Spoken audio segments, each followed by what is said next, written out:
Lesson 2, Two Ways of Charging and Coulomb's Law.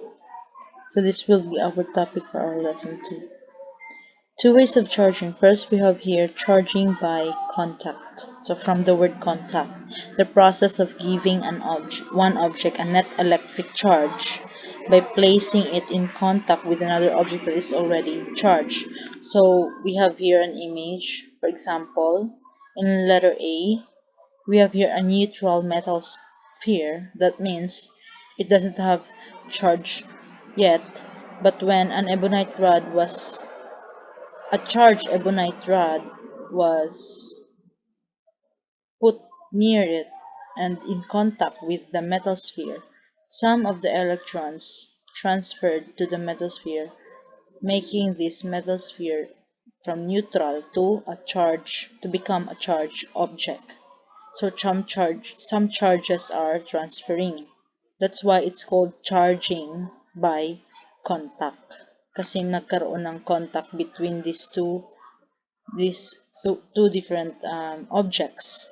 The other one is charged, the other one has no charges. So when the ebonite rod was removed, the metal sphere now have some electrons in it. Next is the charging by induction, process by which an electrically charged object brought near a neutral object creates a charge in that object.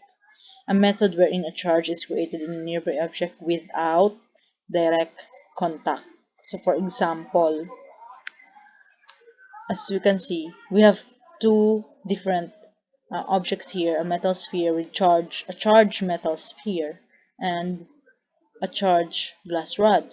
However, the charged glass rod, as you can see, the charges become oriented. All the positive in this metal sphere move to the right, while the negative or the electrons of this metal sphere move to the left, wherein the rod is near it and the positive charges of that rod is attracted to the negative charges of this metal sphere, though there is no direct contact. So this is what we call charging by induction. The moment na wala pa yung glass rod, malayo pa, these electrons and protons in this metal sphere are disoriented. Kahit saan lang yan sila. But the moment na nagkaroon ng yung glass rod, nilapit lang, without direct contact, wala talagang contact na nangyari, nilapit lang siya dun sa kanya, the charges become oriented. That is because, by law, like charges attract, unlike charge attract, like charges repel. You see, as you can see, di ba?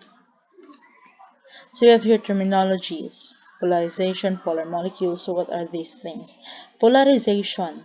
It is the separation of charges in an object that remains neutral. So, nagkaroon ng polarization from the polarization, di ba? Polarize.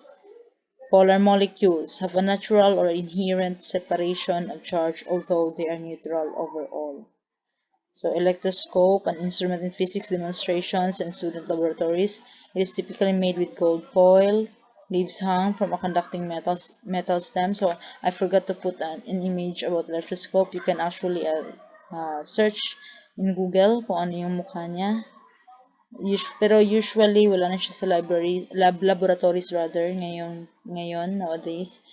Nasa ano lang siya kadalasan din sa mga museum, sa mga visitors na ma-demonstrate. Coulomb's law. What is Coulomb's law? It is a mathematical formula used to calculate the electrostatic force vector between two charged particles.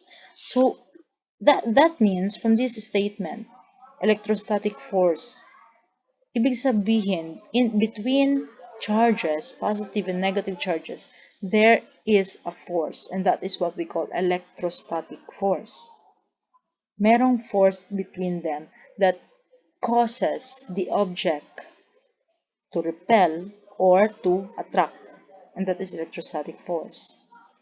It was named after, Coulomb's law was named after the French physicist Charles Coulomb, or in other, Charles de Coulomb yung tawag nila, 1736 to 1806.